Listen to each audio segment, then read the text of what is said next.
नमस्कार दोस्तों। पिछली कक्षा में हमने पढ़ा था उत्पत्ति के आधार पर शब्दों में तत्सम शब्द और तद्भव शब्द। आज हम पढ़ेंगे देशी शब्द, विदेशी शब्द और कुछ संकर शब्द के बारे में भी। जब पिछली कक्षा में हमने देखा तत्सम और तद्भव, तत् धन सम उसके समान, किसके समान? संस्कृत के समान शब्द तत्सम शब्द कहलाते हैं। तत् धन उद्भव, उससे उत्पन्न शब्द वो क्या कहलाते हैं? तद्भव शब्द कहलाते हैं। और दोनों को पहचानने की ट्रिक भी आपको बताई थी। आशा करता हूँ कि ट्रिक्स आपको पसंद आई होगी। आज हम क्लास को आगे कंटिन्यू कर रहे हैं देशी शब्द और विदेशी शब्द। विदेशी शब्दों में भी आज कुछ मैं ट्रिक्स लेकर आया हूँ, आशा करता हूँ आपको पसंद आएगी। देशी शब्द किसे कहते हैं? देशी शब्द ऐसे शब्द जो हमने अपनी सुविधा अनुसार स्वतः ही निर्मित कर लिए, बना लिए हैं अपनी आवश्यकता अनुसार। ऐसे शब्द क्या कहलाते हैं? देशी शब्द कहलाते हैं। मतलब जिनकी उत्पत्ति का कोई पता नहीं है, लेकिन जब जैसी आवाज़ हमने सुनी, जैसी आवश्यकता महसूस हुई, हमने नए शब्दों को गढ़ लिया, बना लिया। ऐसे शब्द देशज शब्द कहलाते हैं। जब हम शब्द देखते हैं देशज का मतलब होता है, देशज में ज प्रत्यय लगा हुआ है, ज का मतलब होता है जन्म लेने वाला, देशज का मतलब होता है देश में जन्म लेने वाला। तो ऐसे शब्द जो देश में ही जिन्होंने जन्म लिया है, ऐसे शब्द क्या कहलाते हैं? देशज शब्द कहलाते हैं। तो इसमें देख लेते हैं वे शब्द जिनकी उत्पत्ति का पता नहीं, बोलचाल के आधार पर स्वतः ही निर्मित हो जाते हैं। जिनकी उत्पत्ति का कोई पता नहीं होता है, बोलचाल की भाषा में अपने आप ही निर्माण हो जाता है ऐसे शब्दों का। या फिर संस्कृत को छोड़ करके अन्य भारतीय भाषाओं से जो हिंदी भाषा में शब्द ग्रहण किए गए हैं, ऐसे शब्द क्या कहलाते हैं? देशी शब्द। यहाँ संस्कृत को छोड़कर लिखा है, संस्कृत को छोड़ करके, क्योंकि संस्कृत वाले शब्द जो हिंदी में ग्रहण किए गए हैं उसके यूबहू यूज कर लिया है, प्रयोग कर लिया है, तो है तत्सम शब्द। और उससे कुछ विकृत रूप आवश्यकता अनुसार हमने उसको निर्माण किया है, तो वह तद्भव शब्द कहलाता है। इसीलिए लिखा है संस्कृत को छोड़ करके।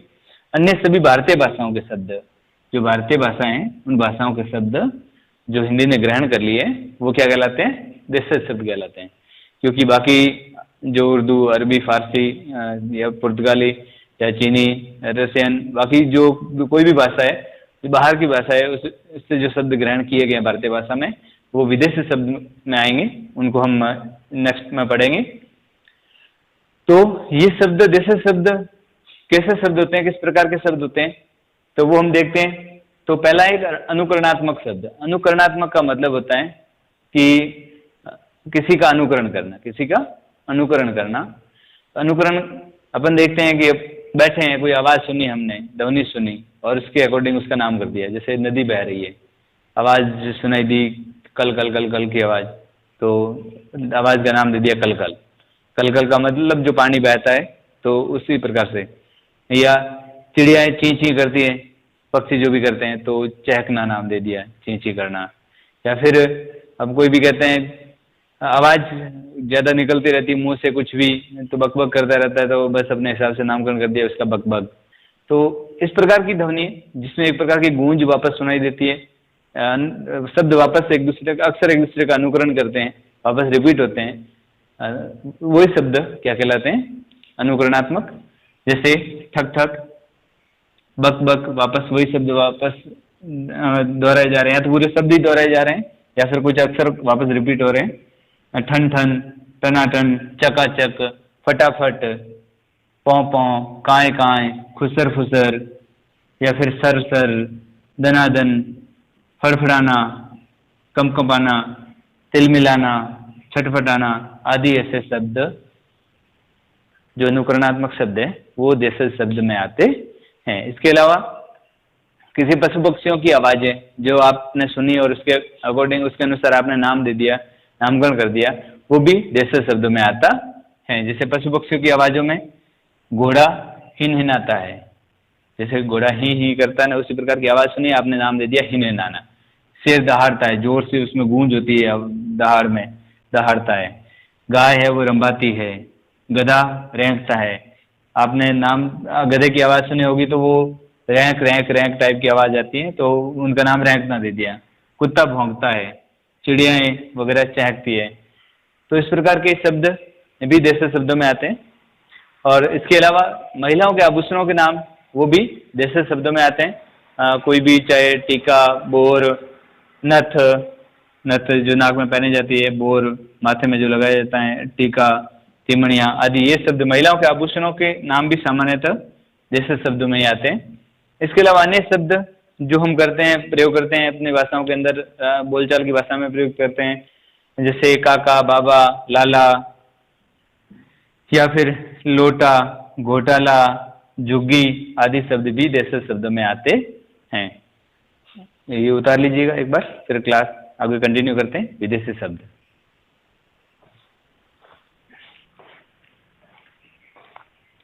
अब हम पढ़ते हैं विदेशी शब्द।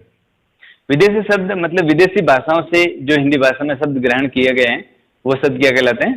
विदेशी शब्द कहलाते हैं। वर्तमान में करीबन 5000 के लगभग विदेशी शब्द है वो हिंदी में सम्मिलित हैं, बोलचाल की भाषा में भी प्रयुक्त हैं, क्योंकि प्राचीन समय से ही भारत है वो विदेशियों का आकर्षण का केंद्र रहा था, और समय समय पर विदेशियों ने व्यापार करने के उद्देश्य से या फिर लूटने के उद्देश्य से भारत पर कब्जा करने, उपनिवेश स्थापित किए या फिर कब्जा भी किया था, शासन भी किया था। तो स्वाभाविक है कि जब उनके साथ वो लंबे समय तक यहाँ रहे तो उनकी भाषाओं के भी कुछ शब्द है वो यहाँ के लोगों ने प्रयोग करने प्रारंभ कर दिए, और धीरे धीरे वो अपने हिंदी भाषा का एक अंग बन गए।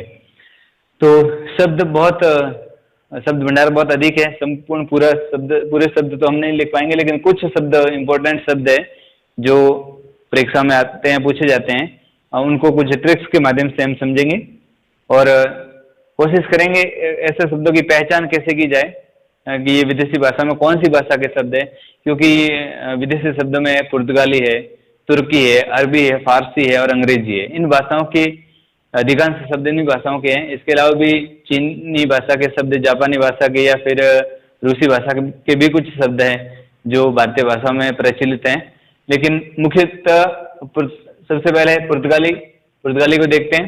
मैंने कुछ ट्रिक्स बनाने की कोशिश की है, देखेंगे। कमरे में कमीज को इस्त्री करके इस्पात की अलमारी में रखा, मतलब कमरा शब्द है वो पुर्तगाली है, कमीज शब्द है वो पुर्तगाली है, इस्त्री शब्द है वो पुर्तगाली है, इस्पात शब्द है वो पुर्तगाली है, और अलमारी शब्द है वो पुर्तगाली है। ये सारे शब्द कैसे हैं? पुर्तगाली शब्द है। मतलब कमरा, कमीज, इस्त्री, इस्पात और अलमारी। इसके अलावा भी आल्पिन भी इसी का शब्द है, पुर्तगाली शब्द है। इसके अलावा एक और ट्रिक बनाइए। कर्नल ने तौलिया पहन बाल्टी से गमले में गोभी, संतरा, अनानास को काफी पानी दिया।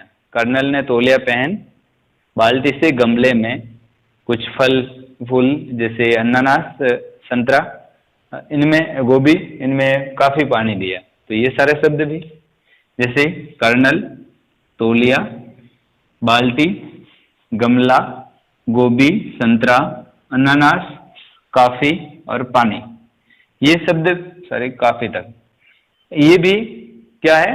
पुर्तगाली भाषा के शब्द हैं। एक बार ट्रिक्स को और देख लेते हैं। कर्नल ने तौलिया पहन बाल्टी से गमले में गोभी, अनानास, संतरा को काफी पानी दिया। ये ट्रिक है। तो इससे मतलब कुछ एक लाइन पंक्ति के रूप में याद करें तो शब्द याद रह जाते हैं, ताकि एक बार शब्दों को देखे तो आसानी से पहचान पाएगी ये शब्द कौन सी भाषा के शब्द है। एक दूसरे के साथ जुड़ाव हो तो पहचानने में आसानी होती है, अन्यथा सारे शब्द इधर उधर हो जाते हैं। तो इसीलिए एक प्रयास था कि शब्दों को एक साथ एक समूह में रखा जाए ताकि आपको पहचानने में आसानी रहे।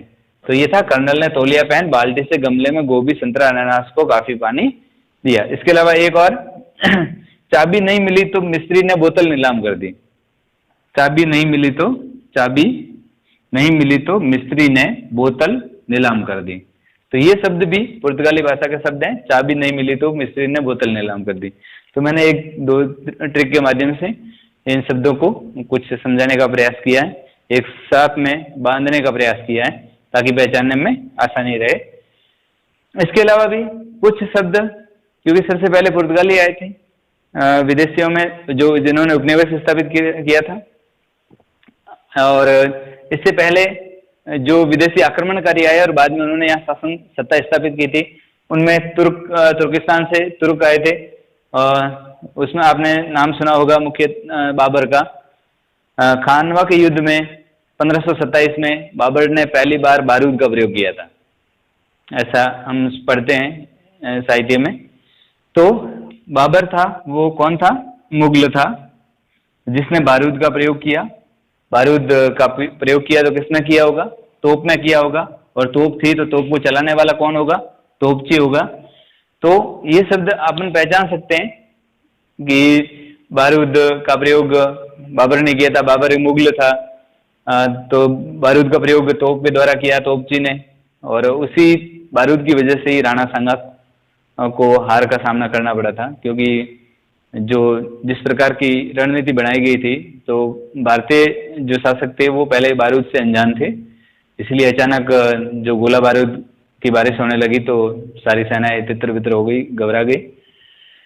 और इसके अलावा कुछ शब्द हैं जिससे मैट्रिक के माध्यम से देखें तो समझने का प्रयास करें, तो जो किसी को मतलब जिससे अपन को नुकसान पहुंच सके, घाव हो सके, ऐसे शब्द, मतलब हथियार के रूप में जो इस्तेमाल किए जाते हैं ऐसे शब्द, मतलब बारूद, तोप, तोपची, खंजर, कैंची, तमंचा, ये तमंचा इसी भाषा का शब्द है, चमचा या फिर उर्दू, ऐसा शब्द तुर्की भाषा के शब्द है। इसके अलावा जिनके पीछे स प्रत्यय लगता है, लगभग ऐसे शब्द सारे जहां तक देखने में मिला है वो सारे तुर्की के शब्द है, जैसे तलाश, लाश, ताश, तमाशा आदि। इसके अलावा कुछ और शब्द है जो मुख्य कुछ इंपॉर्टेंट शब्द थे, आका, बेगम, काबू, चोगा, तमगा आदि शब्द भी तुर्की भाषा के शब्द हैं। अब तुर्की के बाद हम देखते हैं फारसी भाषा के शब्द। फारसी के शब्द, फारसी शब्दों में एक तो मुख्यतः ना उपसर्ग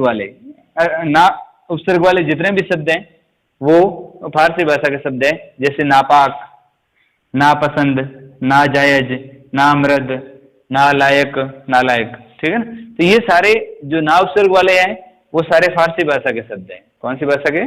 फारसी। इसके अलावा ईस प्रत्यय वाले, जिसके पीछे ईस प्रत्यय लगता है, ऐसे शब्द भी इसी फारसी में आते हैं, जैसे परवरिश, पीछे क्या लग रहा है? ईस। कोशिश, पीछे क्या लग रहा है? ईस। मालिश, पीछे क्या लग रहा है? ईस। फरमाइश, पीछे क्या लग रहा है? ईस। ये आते हैं फारसी भाषा में।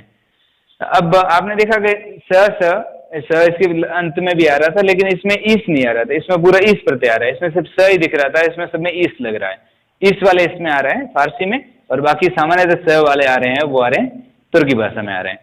इसके अलावा भी कुछ एक शब्दों का जब बार बार देखा, ज्यादा शब्दों को देखा, तो एक कुछ और पहचान सामने आई कि ऐसे शब्दों के अंदर, फारसी शब्दों के अंदर आर, आरा, अर, इर, और, एर, उर, मतलब इसकी ध्वनियां, ये ध्वनियां ज्यादातर शब्दों में प्रयुक्त की जा रही थी।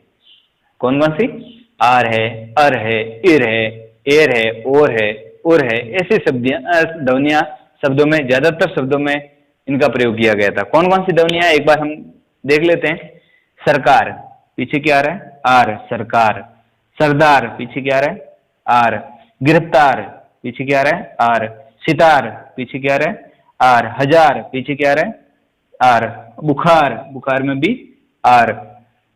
दीवार, दीवार में भी आर। यार, यार में भी आर। दरबार, दरबार में भी आर। बेकार, बेकार में भी आर। जहर, जहर में अर। आवारा में आरा। अगर में अर। मगर में अर। दिलेर में एर। दफ्तर में अर। जोर में और। मोर्चा में और। आराम में आरा। पर्दा में अर। चादर में अर, और परहेज में अर।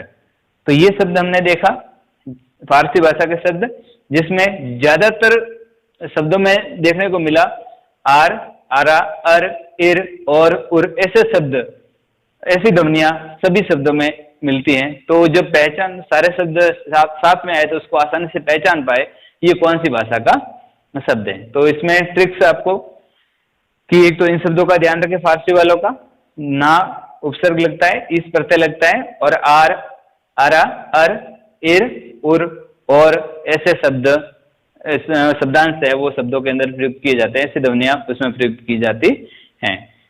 उतार लीजिए एक बार इसको, और फिर आगे और देखते हैं अरबी भाषा के शब्द।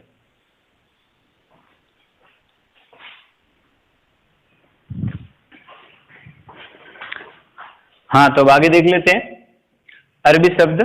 अभी हमने पुर्तगाली, फारसी, तुर्की शब्द देखा, अब आगे देख लेते हैं अरबी शब्द। अरबी शब्द जब हम देखते हैं तो ज्यादातर शब्दों में ऐ और औ की मात्रा, ऐ और औ की मात्रा देखने को मिलती है। कौन कौन से शब्द है ऐसे देख लेते हैं। जैसे फैसला, फैसला में ऐ की मात्रा हैजा, ऐ की मात्रा औरत, औ की मात्रा औसत, मौका, मौसम, मौलवी, कैदी, दौलत, हौसला, इन सब में आप देखेंगे या तो ऐ की मात्रा है या औ की मात्रा है। तो ऐ और औ की मात्रा जहां देखने को मिलती है लगभग सभी शब्द है वो अरबी भाषा में आते हैं। इसके अलावा मुस्लिम शब्दावली, मुस्लिम शब्दावली से जुड़े शब्द भी अरबी भाषा के शब्द हैं। जैसे कोई भी आप देखते हैं मुल्ला या अल्लाह या मजहब, खिदमत, जनाब, कब्र, जलसा, यतीम, यतीम का मतलब होता है अनाथ, जालिम, जालिम का मतलब होता है दरिंदा, या फिर जिसे कह सकते हैं बहुत ही खराब किस्म का। अजान, मुसाफिर, ये अनजान नहीं है, अजान है, जो नमाज से पहले की जो घोषणा होती है वही अजान। मुसाफिर, राहगीर आदि जो मुस्लिम शब्दावली से संबंधित शब्द भी किसमें आते हैं, अरबी भाषा में आते हैं। इसके अलावा मैंने कुछ अन्य शब्दों की एक ट्रिक बनाई है कहानी के रूप में, उससे भी कुछ बहुत सारे शब्द एक साथ में आ जाएंगे। जैसे ट्रिक बनाई कि आखिर आदत से मजबूर आदमी का दिमाग खराब होने से वह बेबुनियाद बहस कर बाकी इज्जत की फिक्र छोड़ देता है और उसे उसका कसूर की कीमत का जवाब कानून के कमाल से तहसील में मुकदमे से मिला, एक कहानी के रूप में। तो उसमें सब देख लेते हैं। आखिर, आखिर भी अरबी भाषा का शब्द है। आदत, मजबूर, आदमी, दिमाग, बेबुनियाद, बहस, इज्जत, फिक्र, कसूर, कीमत, जवाब, कानून, कमाल, तहसील, मुकदमा। तो ये सारे शब्द कौन सी भाषा के शब्द हैं, अरबी भाषा के शब्द हैं। आखिर आदत से मजबूर आदमी का दिमाग खराब होने से वह बेबुनियाद बहस कर बाकी इज्जत की फिक्र छोड़ देता है और उसे इस कसूर की कीमत का जवाब कानून के कमाल से, ये कमाल भी इसी का कानून के कमाल से तहसील में मुकदमे से हुआ या मुकदमे से मिला। तो ये शब्द भी अरबी भाषा के शब्द हैं जो आपने एक ट्रिक के माध्यम से देखा। इसके अलावा बाकी भाषा अंग्रेजी भाषा के शब्द है वो तो यहाँ लिखवाने की जरूरत नहीं है क्योंकि अंग्रेजी भाषा के शब्द तो हम देखते ही पहचान लेते हैं। क्योंकि दिक्कत आती है अरबी, फारसी, पुर्तगाली और तुर्की शब्दों में। बाकी शब्द आसानी से पहचान, अंग्रेजी भाषा के शब्द तो आसानी से पहचान लिए जाते हैं। अपन बोलचाल की भाषा में बहुत सारे शब्द ऐसे ही है जो अंग्रेजी भाषा के शब्द है और हम हिंदी में प्रयुक्त कर रहे हैं, जैसे ऑफिस या फिर कई सब इंस्पेक्टर, इंस्पेक्टर, बहुत सारे ऐसे शब्द है, हेडमास्टर, पुलिस स्टेशन, रेलवे। तो ये सारे शब्द है जो अंग्रेजी के शब्द तो आसानी से पहचान लिए जाते हैं। इसके अलावा एक और देख लेते हैं, संकर शब्द। हाँ देखते हैं संकर शब्द। संकर शब्द में जब दो या दो से अधिक भाषाओं के योग से निर्मित नए शब्द संकर शब्द कहलाते हैं। संकर शब्द कहलाते हैं। तो ये बात आपको समझ में आई होगी। संकर शब्द मतलब दो या दो से अधिक भाषाओं के शब्द आपस में मिलकर के नए शब्द का निर्माण करते हैं, वो क्या कहलाते हैं, संकर शब्द कहलाते हैं। जैसे एग्जांपल देख लेते हैं, टिकट घर, टिकट घर, या फिर कह सकते हैं आप टिकट घर में देख लो आप, टिकट अंग्रेजी भाषा का शब्द है और घर कौन सी भाषा का शब्द है, हिंदी भाषा का। उसी प्रकार आप कहते हैं, अभी आजकल बहुत हो रहा है ये लाठी चार्ज, लॉकडाउन चल रहा है, घर से बाहर निकलते ही पुलिस वाले लाठी चार्ज, लाठी हिंदी भाषा का शब्द है, चार्ज अंग्रेजी भाषा का शब्द है। उसी प्रकार आंसू गैस लाठी चार्ज से नहीं माने तो आंसू गैस भी छोड़नी पड़ती है। तो आंसू हिंदी भाषा का शब्द है और गैस अंग्रेजी भाषा का शब्द है। इसी प्रकार उड़न तस्तरी, उड़न तस्तरी में आप देखते हैं तो उड़न हिंदी भाषा का शब्द है, तस्तरी है वो फारसी भाषा का शब्द है। इसके अलावा आप देखते हैं कक्षा कक्ष, कक्षा कक्ष, कक्षा हिंदी भाषा का शब्द है और कक्ष है वो संस्कृत भाषा का शब्द है। उसी प्रकार अपन देख देते हैं ऑपरेशन कक्ष, ऑपरेशन अंग्रेजी भाषा का शब्द है, कक्ष है वो संस्कृत भाषा का शब्द है। इसी प्रकार देखें तो उद्योगपति, उद्योग संस्कृत भाषा का शब्द है, पति हिंदी भाषा का शब्द है। इसी प्रकार बहुत सारे शब्द आप देखते हैं कि दो शब्द आपस में मिलकर के एक नए शब्द का निर्माण करते हैं और वो शब्द बार बार फिर उसके लिए रूढ़ हो जाता है, फिर वही शब्द प्रयोग किया जाता है, यही कहलाता है संकर शब्द। तो आज हमने देखा देशी शब्द और विदेशी शब्द। विदेशी शब्दों में हमने देखा तुर्की, फारसी, अरबी, पुर्तगाली के शब्द और इसके अलावा देखा संकर शब्द। कुछ अन्य भाषाओं के शब्द भी जैसे जापानी भाषा के हैं या फिर चीनी भाषा के हैं या फिर रूसी भाषा के हैं, तो वो एक आध ऐसे शब्द हैं जो प्रयोग किए जाते हैं, बाकी वैसे उन शब्दों का इस्तेमाल कम होता है। जैसे चीनी भाषा से शब्द है चाय, लीची, ये चीनी से है। जापानी भाषा के शब्द में रिक्शो, जो रिक्शा है वो रिक्शो, जो अब क्योंकि हिंदी में हम रिक्शा प्रयोग करते हैं वो रिक्शो है, वो कहाँ से लिया गया है? जापानी भाषा से। और रूसी भाषा से बुजुर्ग, बुजुर्ग कहते हैं अपन, वो रूसी भाषा का शब्द है। तो ये आज हमने देखा शब्दों के वर्गीकरण में उत्पत्ति के आधार पर शब्द, जिसमें तत्सम, तद्भव, देशज, विदेशी और संकर शब्द के बारे में। कल से रचना की दृष्टि से शब्द अगली कक्षा में हम पढ़ेंगे, मूल रूढ़ शब्द, यौगिक शब्द और योग रूढ़ शब्दों के बारे में।